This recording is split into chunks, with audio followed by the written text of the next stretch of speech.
Fala, meus irmãos! Hoje estou aqui com meu irmão Marcelinho. Ele veio aqui em casa hoje bater um papo comigo. Fala comigo, Marcelinho! Fala, meu irmão Erivelto, muito obrigado pelo convite. A você também que está nos ouvindo, que a graça e a paz do nosso Senhor Jesus esteja com você. Marcelinho, devido a muitos acontecimentos que está acontecendo hoje no nosso mundo, no nosso país, né? É tanta coisas que hoje a gente não sabe mais o que é certo, o que é errado, as coisas estão distorcidas. E eu queria te fazer uma pergunta, cara. Você já procurou algo que estava diante dos seus olhos, mas não enxergava?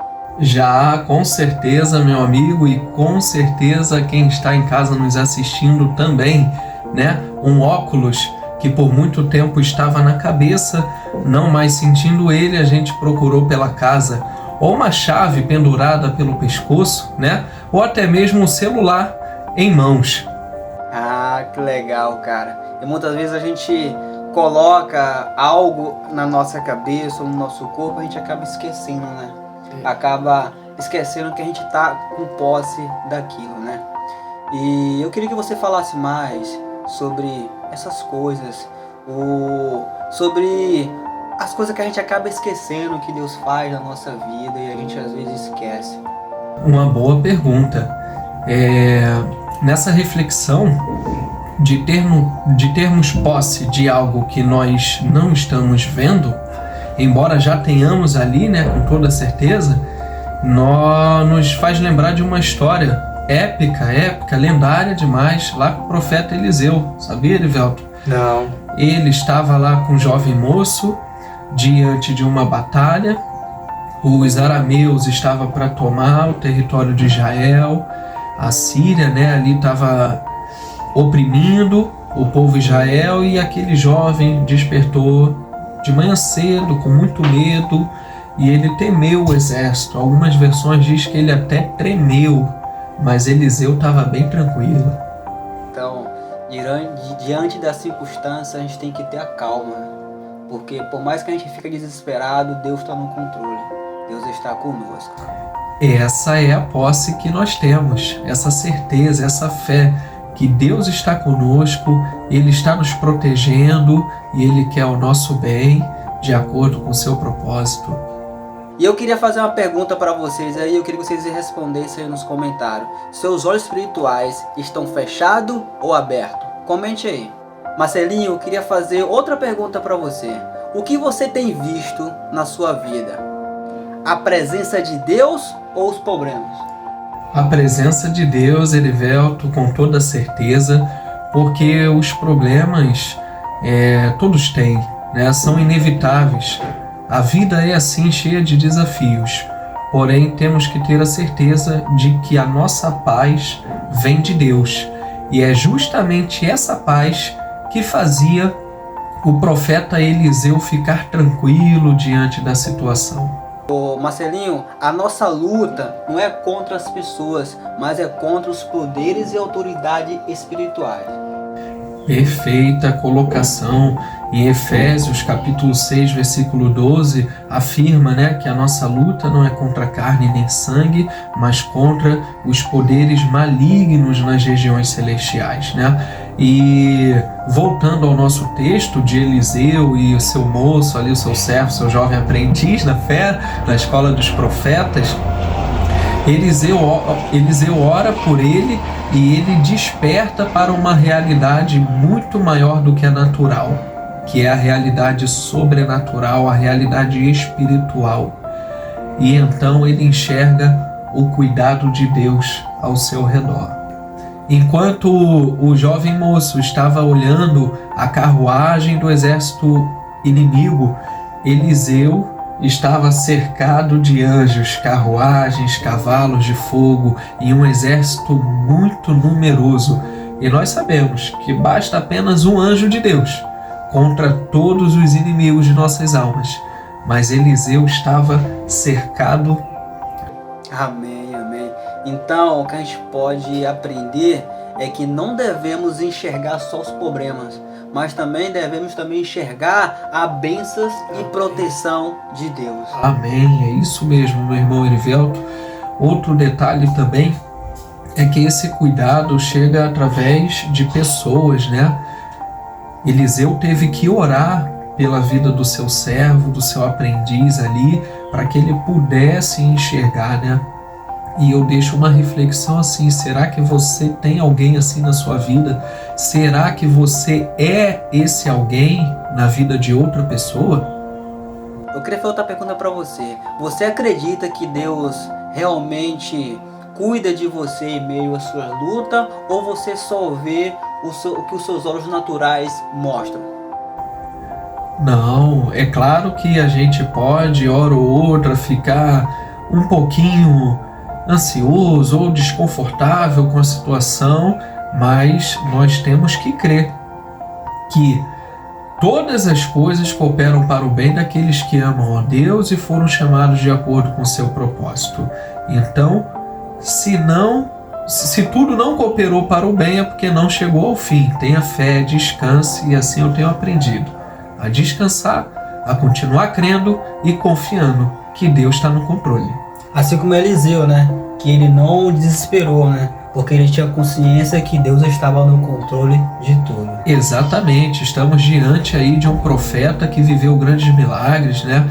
Ele fez um machado flutuar, ele multiplicou o azeite da viúva para ajudar a renda dela. É um profeta que, mesmo morto, já na cova, seus ossos tiveram o poder de ressuscitar um cadáver que foi lançado sobre a cova dele, né? Então é um homem de Deus extraordinário.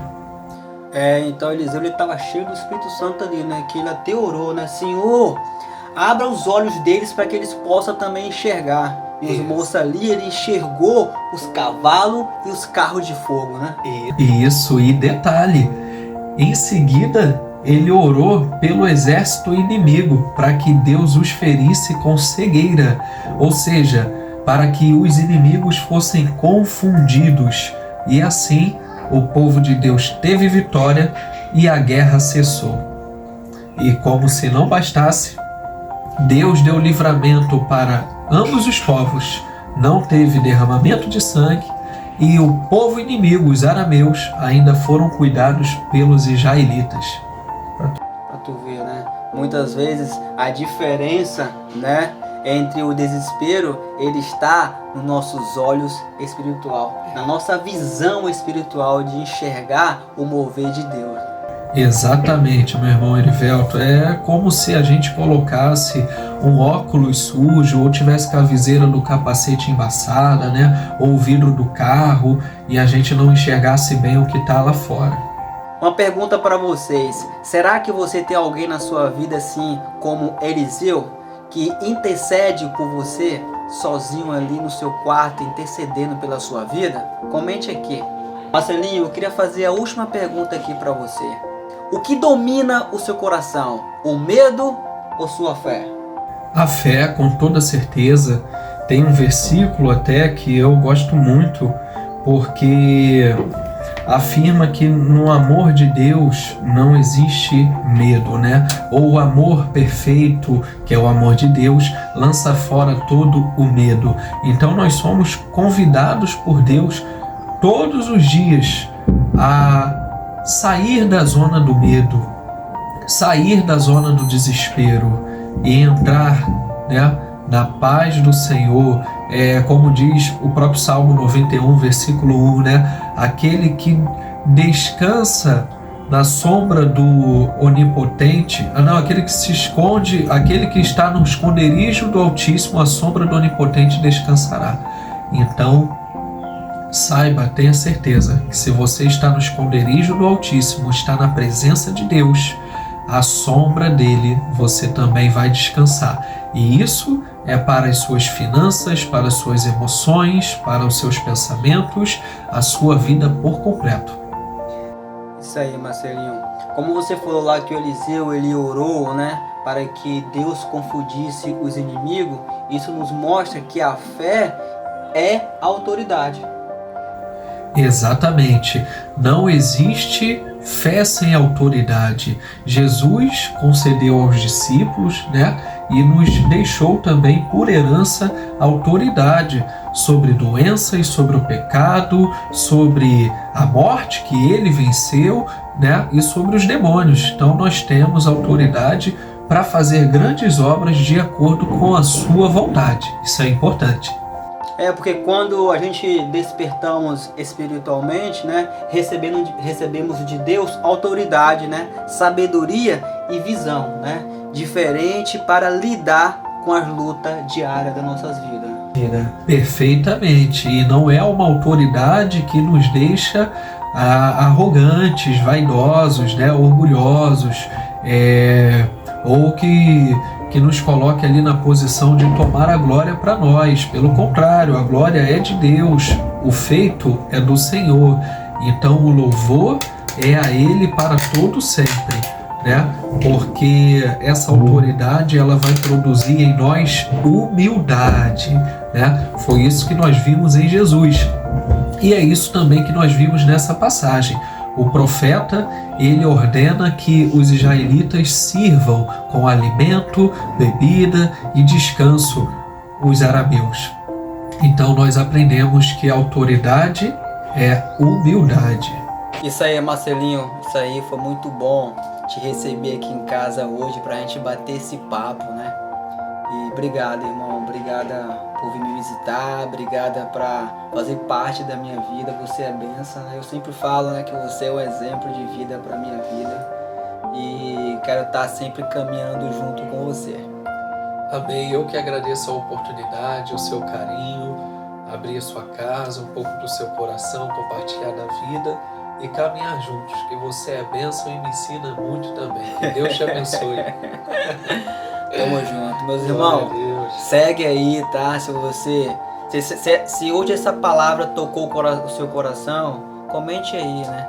Deus está comigo. E que possamos buscar cada vez mais a presença do Pai.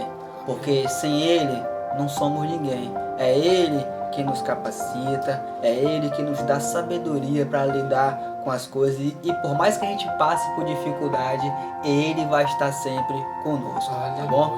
Que a paz de Deus esteja com cada um de vocês. Amém.